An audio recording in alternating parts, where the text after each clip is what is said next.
কৃষ্ণনগরের তৃণমূল নেত্রী কী অপরাধ করেছেন সেটা এখনও জানি না, তবে ধরে নিলাম খুবই জঘন্য অপরাধ করেছেন।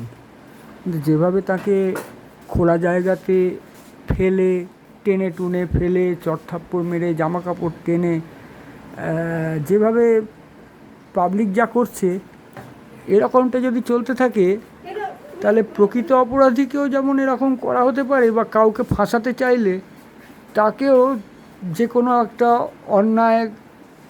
অন্যায় করেছে বলে দাগিয়ে দিয়ে তাকেও এইভাবে, সেই মহিলাকেও এইভাবে রাস্তায় ফেলে পেটানো যায়, চড়থাপ্পড় মারা যায়, তার সম্মানহানি করা যায়। তো এটা একটা ভয়ঙ্কর ব্যাপার। তো উনি মহিলা পুলিশ যদি এটা সামলাতো, এটা দেখতে ভালো লাগতো, একটা সভ্য দেশের মতন লাগতো। আমরা কি কোনো দিনই সভ্য দেশ হব না? আমরা চিরকাল উন্নয়নশীলই হয়ে থাকবো, উন্নত দেশ হব না আমরা? কি মুশকিল!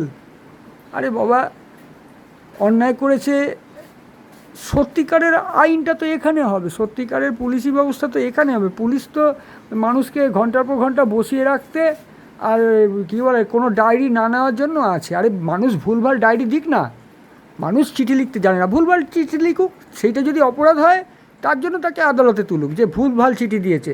সেই জন্য না, ভুলভাল চিঠি দিয়েছে বুঝতে অসুবিধা হোক, বিশেষজ্ঞ কাজে লাগুক, আদালতে ডেকে পাঠাক, তাকে জিজ্ঞাসা করুক যে তোমার চিঠিটা বোঝা যাচ্ছে না, তুমি আদালতে সবার সামনে বুঝিয়ে দাও তুমি চিঠিতে কী লিখেছো।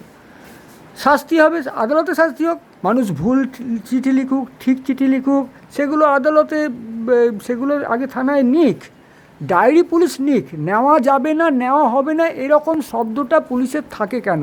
তো সেই সব ক্ষেত্রে পুলিশের খুব অ্যাক্টিভিটি। আর এইখানে একজন মহিলাকে পেটানো হচ্ছে, তিনি একজন তৃণমূল নেত্রী ছিলেন, ধরে নিলাম খুব বড় অপরাধী, সবচেয়ে পৃথিবীর সব অপরাধ তিনি করে ফেলেছেন, তাকে রাস্তায় ফেলে এইভাবে পেটানো হবে, চড়থাপ্পড় মারা হবে, তার জামা কাপড় টানাটানি হবে, মানে ছিঁড়ে যাওয়ার উপক্রম যেভাবে টানা হচ্ছে, লজ্জা লাগছে এসব দেখতে। এ কি হচ্ছে?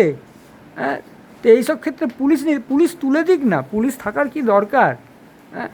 সত্যিকারের ব্যবস্থা নেওয়ার জন্য কোনো মহিলা পুলিশ নেই, কোনো পুলিশ নেই। আর মানুষকে হেনস্থা করার জন্য খুব পুলিশ। এত বছর হয়েছে ভারত স্বাধীন হয়েছে, ভারতে চুরি ডাকাতি কমছে না, ধর্ষণও কমছে না, মানুষকে অপহরণ করাও কমছে না, মানুষকে ফাঁসিয়ে দিয়ে জেল খাটানোও কমছে না, যে অপরাধী নয় তাকে ফাঁসিতে ঝুলিয়ে দেওয়াও কমছে না, কিচ্ছু কমছে না। অপরাধ বেড়েই চলেছে, অপরাধের স্বর্গরাজ্য হয়ে যাচ্ছে ভারত।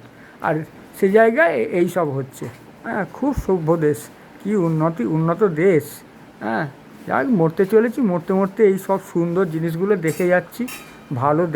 ভালো অভিজ্ঞতা হলো এই জীবনটায়। জন্মেও লজ্জা লাগছে। যাক গে, কী করবো, জন্মে গেছি, পাপ করেছিলাম তাই জন্মেছি।